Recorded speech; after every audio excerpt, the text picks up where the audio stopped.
A page in Liverpool's history was turned on Sunday, May 19, 2024.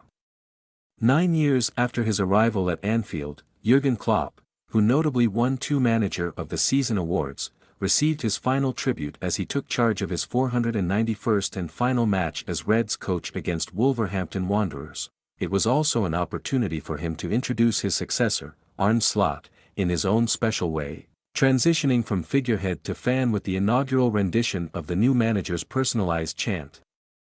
At the age of 45, the former Feyenoord boss will become the first Dutch coach in Liverpool's illustrious history, taking on the onerous task of upholding the legacy left by his German colleague.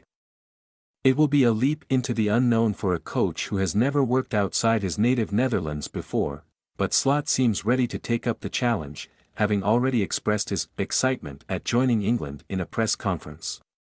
Here's a tactical portrait of Klopp's successor who has already been dubbed the Dutch Pep Guardiola. Arne Slot's preferred formation, to see his name compared with the winner of 6 of the last 7 Premier League editions is obviously flattering but by no means down to chance. As Slot himself admits, he is a huge fan of the Spanish coach. In that sense, the Dutchman considers himself a true control freak.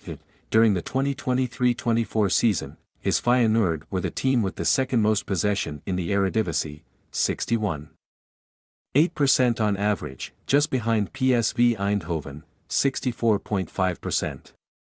And to try and take control of the game, the Dutchman relies exclusively on a flexible 4-2-3-1 formation in possession and what looks more like a 4-4-2 in defense. It's a system he has never changed, and one he should no doubt import to England. Arne Slot's tactics, offensive construction, starting at the back, much like Slot's teams, the central idea behind the build-up phase is outnumbering the opposition. Depending on the number of opposing players pressing the defense, Slot instructs his team to funnel enough shots towards the defense, creating 2v1 or 3v2 scenarios in their favor. Whatever the case, the double pivot is crucial to this approach, as it is the team's launch pad. Regularly placed behind the opposition's first line of pressure, these defensive midfielders free up space into which the forwards can rush to create numerical superiority in the middle of the pitch. Once this setup is in place, the 2 holding players are free to break up the opposition lines. In their own third of the pitch, the fullbacks must also be able to help build the game, but still spread out to the flanks in order to stretch the opposition's block. The importance of the goalkeeper. In his idea of building the game from the back, Slot uses all the human resources at his disposal. As a result, even the goalkeeper has his own role to play. It's not uncommon for the goalkeeper to insert himself between his 2 central defenders to create a numerical superiority against the opposing forward line. It's a configuration that allows his players to position themselves higher up on the pitch and ensure a presence in the middle of the pitch, something he holds dear to his heart. Moreover, when the goalkeeper isn't the one involved in the first revival, it's one of his midfielders who does it. Slot uses this numerical superiority to create space and allow one of its 3 players in the opposing line to find himself alone when under pressure from the opposing forwards. Fortunately for Slot, Alisson is one of the best goalkeepers in the world with his hands and feet. In attack, 4 players are tasked with creating danger. Creating danger by attacking space. When the 2 wide players occupy a true winger position, they are positioned close to the touchlines, once again to stretch the opposition's defensive line.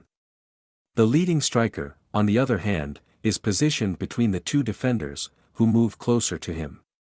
These positions inevitably create gaps in the opposition's stitching, into which Slot's players infiltrate to get closer to goal. One of the other options used by the Dutch coach comes into play when one of his wingers picks up a high ball. In this configuration, one of his teammates darts behind him to create extra space in front of the opposing fullback. From there, the frazzled defender has 2 options: either he decides to attack the ball carrier, who hurries to pass the ball into the path of his teammate, or he decides to follow the player making the call, thus opening the way for the player in possession. Aggressive but moderate pressure. He may not be as imperious in the art of pressing as Klopp is, but Slot is nonetheless a coach who uses it regularly. In his opponent's half of the pitch, he asks his men to take on one opponent at a time, to stifle the opposition and force them to make mistakes. However, Slot prefers to defend with a midfield block. When the opposing team is in possession higher up the pitch, the idea is to try and make them turn back. From a 4-2-3-1, the skeleton of the team changes to a 4-4-2. The number 10 is positioned alongside his number 9.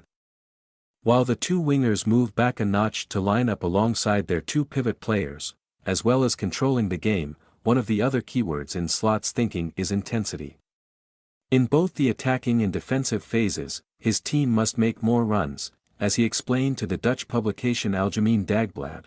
In all the games we've won this season, we see in the data that we've run 20 or 30% more than the opposition. In the games we haven't won, we've only run 3 or 6% more. After all, you can't unbalance an opponent's block without running, despite overwhelming domination. So, as soon as his players win the ball back from their opponent's feet, the forwards are tasked with taking up space, while the midfielders accompany them by moving quickly towards the box. Klopp is famed for his high-energy gegenpressing style, providing Slot with a squad used to hard work and long miles. How Arne Slot compares to Jurgen Klopp. With the arrival of Slot, Liverpool's players should not find it too difficult to assimilate the Dutchman's style. Indeed, the principles of play between him and Klopp are broadly similar, albeit with a few minor differences. For example, where the German uses a true 4-3-3 formation, his counterpart prefers to add an extra player to his midfield. Adjustments will also be needed in terms of pressing. With Klopp, the pressure exerted on the opposition was very aggressive, which also represented a risk of being outflanked if they managed to get away. Slot, on the other hand, preferred to take a little more precaution, always with the idea of controlling events. Even so, their attacking approaches are very similar, with both coaches keen to have several options in the box capable of finishing off the ball. All in all, Slot's approach may be a little more ordered than Klopp's, but his aim is to be just as effective. To that end, Slot has already identified 4 key players who could help him succeed in his inaugural season.